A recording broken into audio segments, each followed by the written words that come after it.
इसको आप किस तरह से देखते हैं कि एक छोटा सा कतर, कुछ लाख का कतर हमारे सप्लाई, गैस सप्लाई रोकता है और उसका एयरवेज हमें जो है आंख दिखाता है घोटाला करके। ओके, देखिए मैं दो चीजें कहूंगा इसमें। एक तो जो सारे लोग जो कतर को सपोर्ट कर रहे थे, जो सो कॉल्ड नेशनलिस्ट हैं, वो तो कह रहे थे कि भैया हम कतर को दुखी नहीं कर सकते क्योंकि हमारी गैस वहां से आती है। अगर उनको अगर अगर ये दो साल पहले से, ये नुपुर शर्मा के टाइम से हो रहा है साहब, ये नुपुर शर्मा के टाइम से ये लोग ये कह रहे हैं कि भैया नुपुर शर्मा को हमें उनके साथ ये करना पड़ा क्योंकि हमारी गैस वहां से।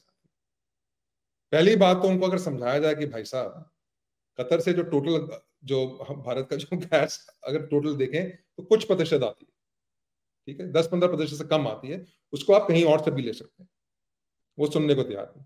अच्छा, फिर दूसरे लेवल पे उनको जाकर समझाया जाए कि भाई, उनसे पूछा जाए कि श्रीमान जी ये बताइए कि श्री अरुण जेटली ने 2016 में जो भारतीय कंपनीज हैं, जो भारतीय पब्लिक सेक्टर कंपनीज हैं, इंडियन ऑयल और ऑयल इंडिया, उन पर भारत के अंदर तेल और गैस निकालने पे 25% टैक्स क्यों लगा दिया भैया?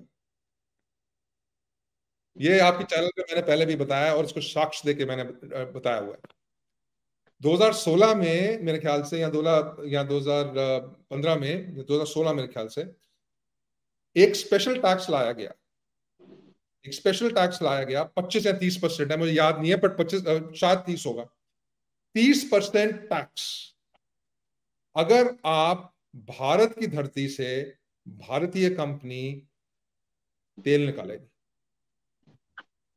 भारत के पास नेचुरल गैस के बहुत रिजर्व्स हैं, पर आपने भारतीय कंपनी को, पब्लिक सेक्टर कंपनी को, जिसके मालिक गवर्नमेंट खुद है, उस पे सिर्फ पब्लिक, ये टैक्स सिर्फ पब्लिक सेक्टर कंपनीज पे, पब्लिक सेक्टर कंपनीज पे आपने टैक्स लगा दिया 25%, 25 से 30%। इसका मतलब कि अगर आप $100 का भारत से निकालेंगे गैस, उसकी कॉस्ट होगी $130, तो कतर से इंपोर्ट कर लेते हैं, शायद वो आपको 125 में मिल जाए। तो ये लॉजिक कि आप कतर से इंपोर्ट करते हैं, ट्रांसपोर्टेशन कॉस्ट पे करते हैं, उस ट्रांसपोर्टेशन से फिर कार्बन फुटप्रिंट और ग्लोबल वार्मिंग पे इंपैक्ट पड़ता है, फिर आप कहते हैं कि हमको ग्लोबल वार्मिंग कम करनी है, ये सब करनी है, और अपनी कंपनी पे, अपने देश में, जहां से आप निकाल के बहुत ही कम कार्बन फुटप्रिंट पे, क्योंकि आपको ट्रांसपोर्ट नहीं करना है, वो बहुत ही कम कार्बन फुटप्रिंट में, बहुत ही कम कॉस्ट पे अगर आप अपनी थोड़ी गैस सिचुएशन इंप्रूव कर सकते हैं, वो आप करना नहीं चाहते। तो ठीक, और ये बड़ा घोटाला है, ये मनमोहन समय के समय में भी आया था केजी बेसिन का, तो हम लोगों ने लिखा था उस समय, बाकायदा उस पर पुस्तक लिखी गई। उस पुस्तक का नाम है लॉबिंग, लॉबिंग, एक बड़े पत्रकार उन्होंने लिखी। पर ये जो घोटाला, अपनी कंपनी को मारकर कतर को फायदा पहुंचाने का मोदी सरकार की पॉलिसी, इस पर कोई रिपोर्ट लिखने की हिम्मत नहीं करो। तो ये एक चीज डेफिनेटली हुई है, एक फासिस्ट सा काइंड ऑफ थिंग हो गई है, there is no question about it.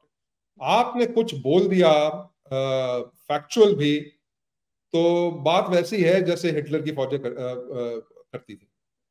सही बात है। दूसरा देखिए, कतर एयरवेज ने कितना बड़ा धमकी दिया है।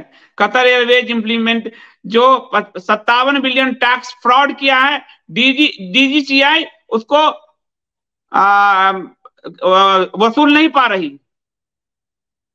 देखिए, इसका भी बड़ा सिंपल सिचुएशन है, जब कतर एयरवेज के प्लेन आते हैं भारत में, उनको इंपाउंड कर लो। कैसे करेंगे? उनका प्रधानमंत्री का दूसरा घर है वो। तो वही बात, देखिए, बात एक ही चीज पे आ जाती है कि प्रधानमंत्री, और ना केवल प्रधानमंत्री, मोहन भागवत भी, और आरएसएस के और बाकी सारे लोग, क्योंकि प्रधानमंत्री तो आरएसएस के प्रचारक हैं, जैसे कि मनोहर लाल खट्टर आरएसएस के प्रचारक हैं, जो चीफ मिनिस्टर है हरियाणा के, तो आप उनको भी देख लीजिए, वो कंप्लीटली इस्लामिक उनका रुझाव है। भागवत का भी कंप्लीटली इस्लामिक रुझाव है, मोदी का भी कंप्लीटली इस्लामिक रुझाव है। तो समझ, ये किसी को ये करना पड़ेगा कि आरएसएस के प्रचारक प्रो इस्लामिक क्यों होते हैं।